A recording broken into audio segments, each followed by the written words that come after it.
Bon. Pay kun sare ngal pay ngal bangal nantungal inde pay ngal nanda de payle. Bon.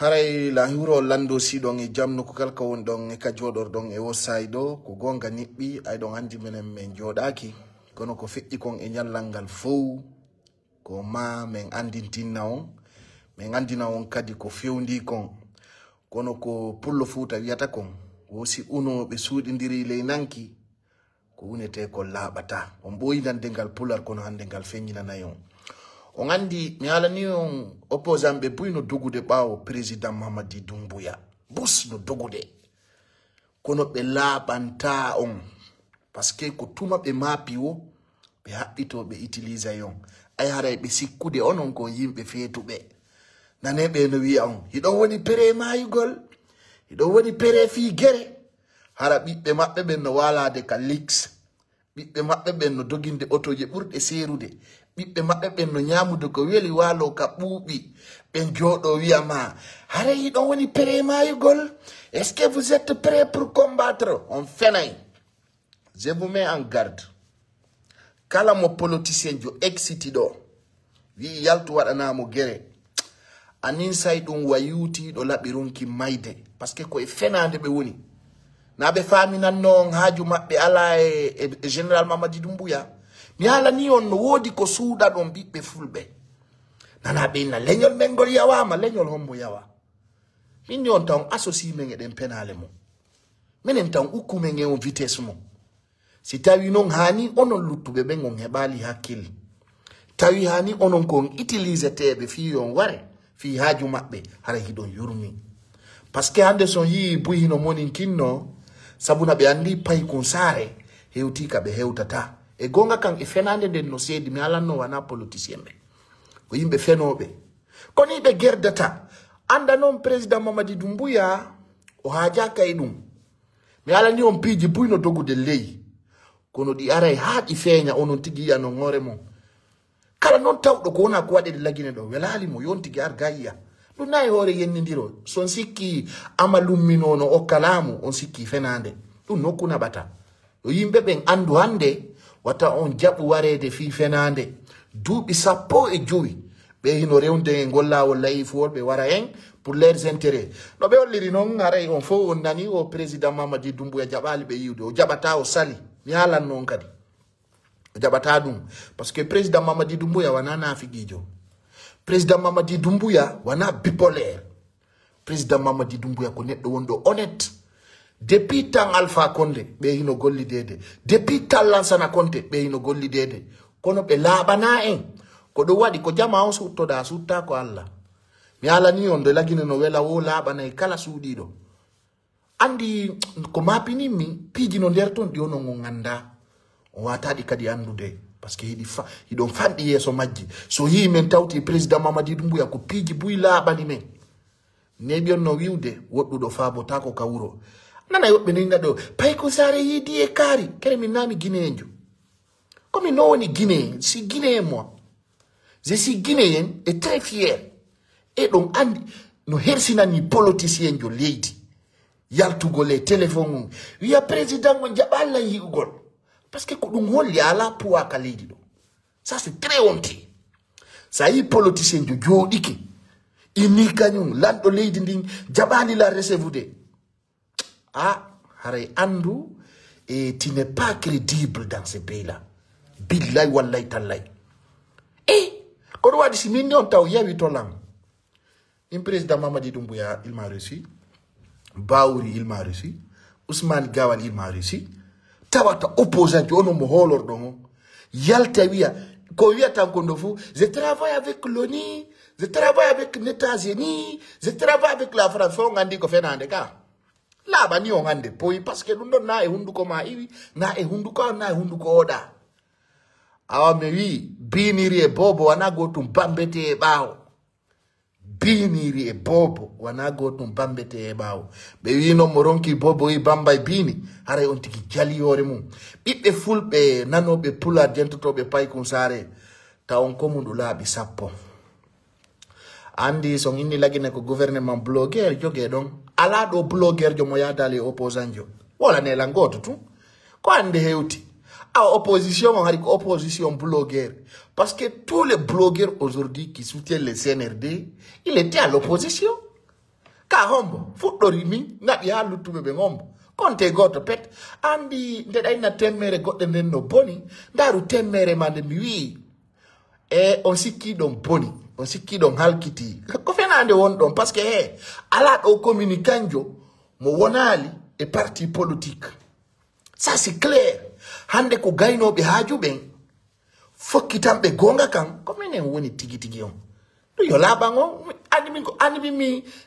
mi do asimi ko fe'i kon e mi do andi ko gonga ko réel kono tagado wata jabu luttugol ka fuddida don sina dum haray a wonti neddo komojo ko dum mi halani on ini don kellande wawbe wa amen bembe famali wawbe wa nayi il faut voir la suite haray ko andi golon taw président Mamadi Doumbouya ko neddo mo Kongol ala do opposant mo noddano ka yo aru tour di table be jabuno président Mamadi Doumbouya jejibe o immini hay premier imamo ala ko wadali o wi are jodo den yewten findi leydi men bendi be wattado kambe be gollida ta e militaire fe président Mamadi Doumbouya inni wata on wadu dum acce aru gollide apporton ko wawdon kon be wattado vous comprenez amene ngo gouvernement blogueur menen ko menen lamido non vous allez rester en exil là-bas et vous allez nous écouter. Mais quoi qu'on propose donc, moi je vous accepte parce que je connais vous pouvez rien. Rien absolument. Il faut ça là quoi donc sina. Dare tout ngande hore mondo yurmi. No yurmi ridicule golore mo à ce niveau. Ndono hersini ka. Ndono hersini. C'est très honteux. Et puis kala hande ko doit dum famude. C'est-à-dire ko ebbanno don comme président Mamadi Doumbouya hande ko don hettude. Ko do wi tagado si tawi anniye on moƴƴa. Mijongo moƴƴa fondongo moƴƴa on tigi hettay ko watta kon. Merci beaucoup wombe ben taputude partage gol parce que gonga kanko gonga wolu gonga wala yasi. Ça c'est quelque chose de clair. Wolu gonga wala yasi. E hande ko yiwdon do ko hunde tawde wana CNRD prépari. Few namani kajo kadi prépari. Pour le futa wi aremata maro wa afonye aremata afonye wa amaro. Adna on kono wawda non ko non wata wawde c'est clair tantonyo ay goto négatif ko négatif tout négatif ko négativité yaltinta hari ko business be woni en wadude on business ko be on wadde hande alhamdulillah rabbil alamin menen men fami onon kadi non si tay on famali to be yaltin on daron ko feccata kon be wi waru hore accali ko wara be ngacca dabbitete me wola ni be fulbe ben me rewi e nokkeli de fofi yon dadu yison na onon to woni Guinée kala yeddudo dum be pucinte ha confirma ça je te le dis parce que a feta ayara bere mi wi kala yaltudo Conakry do fi parti politique wi comme manifestation be matete clair parce que men jabanta dum hay wotu dum na ko suudi on prend notre responsabilité. Donc, kala fala do test ndara be nada yite ma clair. Donc ala yandi mi jeji ma dum lani. Menen si tawi ko lagini butti kon welalima. Si tawi an na buttu falda e pe. Yo parti yo président parti politique nodde do ya yaltu ndara. Ya ko fekkata kon. Ndebe nata c'est-à-dire ndebe bugina bobi madi hare parti politicien ma président parti no jodi to no signino no inakadi aujourd'hui ça est passé. Odum tout tagado ko hebu hakkili ay kambe be andi do moƴƴanabe be doguno be Sénégal ay be tay do moƴƴanabe be dogi be Côte d'Ivoire onon kadi ay dogo yawon tawon beton pourquoi il vous tout ça taw jabu wattu golore mo yimbe fetube quand je vois certains soi-disant de rappeurs ou quoi là qui nous disent voilà hande pay ko sare est reçu par le primature Aliou Ba il est en prison mingi Aliou Ba na golle gote men jokki min ko mi ari ko fiyo buttu na fiyo geru. Donc si Aliou Ba tawno ko dum o faala o jabayno taga duwa hebude ngandi o anda cerveau wadaka sina ko gollitire wana ko pirire ono si ko be accana yon la mo ar ngono do mari problème président Mamadi Doumbouya nodduno politicien lagine fappo wi hey are jodo de yewten golli den wi do ngono tawta ay duti kawama fami enfin are ko yo rappel andom on pagay mo be woni o melande don ça c'est terminé son fala o yima anon do ha dibereka Kongol gotol ministre de l'administration territoire beppinti nay dungi leyti ane be no fena ko mo ne ame wona be yidame be fala hombo loppa yidugol kikalajo hombo hajo amen edu que la population guinéenne naïf comme naïf ay joni men jabata warede ay joni no da manifestation men no tako ay joni men alaka ideji mom penaleji joni men ko men naïf ha gaynali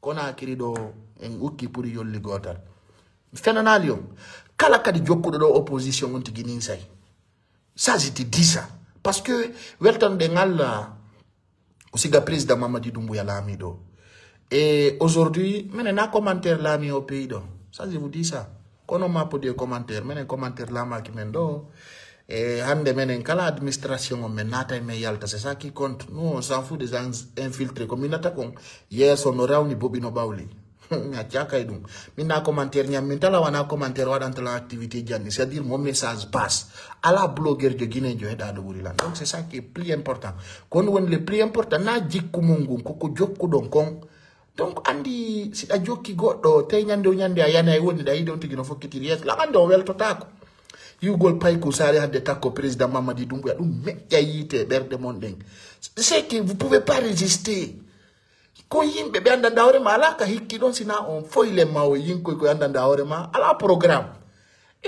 mo yidali hore mu yidanali hore mu yiday mo yirini mi haja kay dum je ne vis pas vos commentaires là ça je vous mets en garde d'abord donc on va ko inani donc pay ko sare arata kona kiri je dis je suis là on ni kadi pay ko sare yaltata do et je vais sortir vous allez voir il faut ala ka kongol mo yitay pays ça je vous dis ça vous n'êtes plus important dans ces pays là min comme torto tante to hala opposition opposant taw si ari hawi kanyum wawali yidugo le président de la république et l'élection makko fo encore nga borda wolna mi hunde wotel ko nga borda on président jodo président jora inama mi rewi rewete e fo mi jeji mi tipori mi jawri e jabali men négociation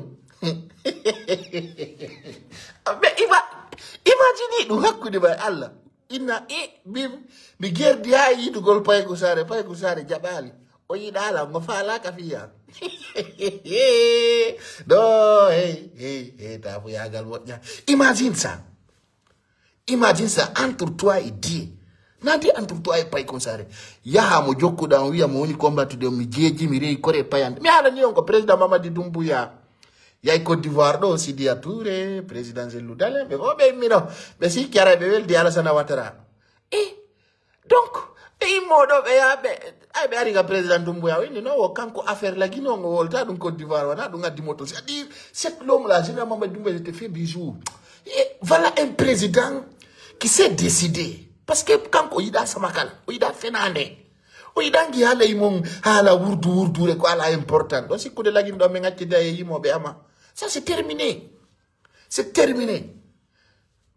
mi hala na ndo mi hala non kadi sel dale lam ta ko do ma c'est que j'ai observé je vous avais dit ça hande o resansaki kala le mo resansaki fisi électoral la tawaka je vous avais prévenu dun on fait congrès minio la to tako parce que quand etiki be andi ko be woni ko wadde wana ko woni normal na kam be créé IFDZ wana kam be fondi dum ko yimbe gollani dum ha ko fendi do an imagine darna sudu ha gayna wada pentir wada karo lutta hottugol tun goddo fero ma ina na tander ton wiji to dum e hore ma haraka di yinko ino inna da na fi goyno wiya yido na sudu mani do wana fima hana hodugol do on tawa don dar do ay kanko da mbudi sodi terrain. Vous allez comprendre là-bas, ça c'est entre vous là-bas. Mais ce qui reste clair que son oui on not daido yimbe. Yeye be yaltudo be darto lamu, ma be darto président Mamadi Doumbouya bene ko be yimbe do me ngabbi. Ben don non, ha nene defi gaynali defanali be. Parce que ara be nyami ko wuli be sunni de ngal mabbe ngal. Dum do mi wonna on clair. Ono non boy don andi kon kon akiri do kala yaltudo do. Wi ko contre président Mamadi Doumbouya woni. Ara ya nga fayi hore ma problème. parce que fuso wada mene majorité pays mais en haldi fotti général Mamadi Doumbouya me wadi nouvelle constitution mo duubi geddi o laamu to do 7 ans premier mandat makko renouvelable une fois dum namuno mana o laamu to do 7 ans duubi geddi mo yona dum on tigi holla men ko no woni parce que menen alla o kata men suka lando suka finudo suka famudo nana be inado ye CNRD no huli IFDG nane weccale ko président ngombo dogi parce que ça ini go on hulma ndaru ko feddi ko c'est ça la vérité parce que do ya wuluunde dari ko contraire ko nda ko wolde kombo ni kalediga ayino hula kombo lamido e kombo jogiti puado e qui dans ce pays là andi signari tintitike tintorgal hasiki ko ngayu ara dum nino yurumi onani amo wima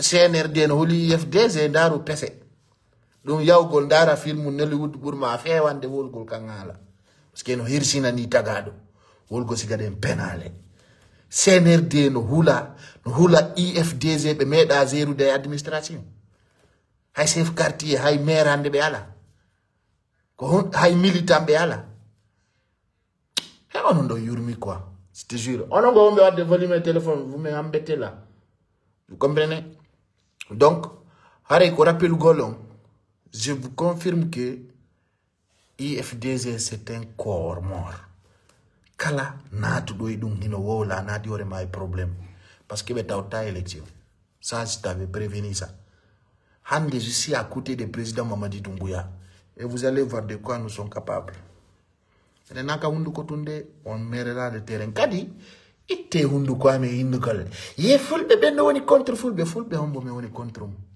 oh ena me fulbe ena me nganda e lam me nganda e mokkere me nganda e privilège hala dum ko fita hundu wadu awa ko andi ngolon sukabe on nani présidentiel yewti ko ngande ka o jeji ha ala ko rewali Mamadi Doumbouya jabal be yida président Mamadi Doumbouya ko yosi tay sel dale no fala be yido be artu lagine ga ko be yewtata fi lagine ko na kiri kala fala do mo yide ko ga artata be yewtata dum Sénégal ma Guinée Bissau ma Côte d'Ivoire c'était président sel dale no fala yo be yewtu yo artu ko na kiri be yewta na problème président Mamadi Doumbouya no udditani fop jungo pale Mohamed Senko no udditani kala fala d'art de la Guinée artu. C'est très simple. Lansana Kouyaté ko fala no resansa golo uno Côte d'Ivoire o ari do resansi. Où est le problème? Andi taf si inna sa to gitu ngare wodi ko bonnoda. Ha wodi ko bonda. Jamo yo famu dum.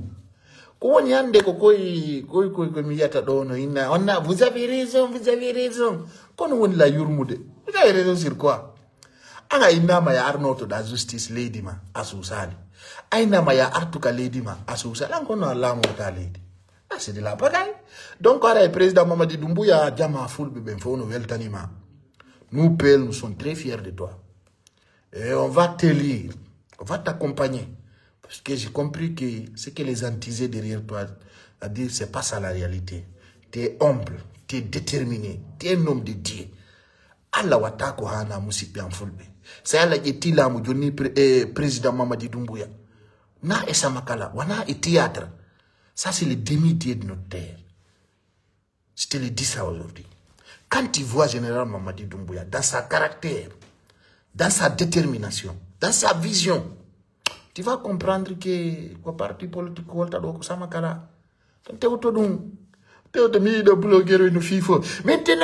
on est prêt. Si vous êtes prêts, on va voir demain. Si vous êtes prêts là, on va voir demain. On ne peut pas être prêt au téléphone. Il faut être prêt aussi dans la mentalité. Il faut être prêt dans la lutte. Ça, c'est clair et net. Je vous le dirai aujourd'hui.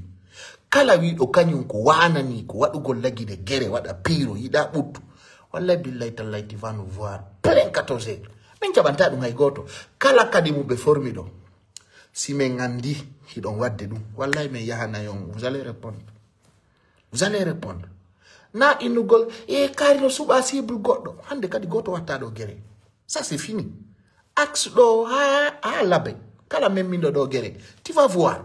Parce que imbe ben be doit ma famine de gere nyama ta hudo ihako opposition o memmini gere wo ko si be dari be tay be famondira e laamu ngu si be tay ande ko be woni nyinirde on imma wadon gere ko parce que be andi be wata magni pilu de président Mamadi Doumbouya fami c'est clair menen do menen ko yalla men fawi nay bano adama mi alino mi olora hay goto ko alla mi olori kala ko yidon pay kun sare hebi ko doa nene enfin tout est clair, la discipline est prise.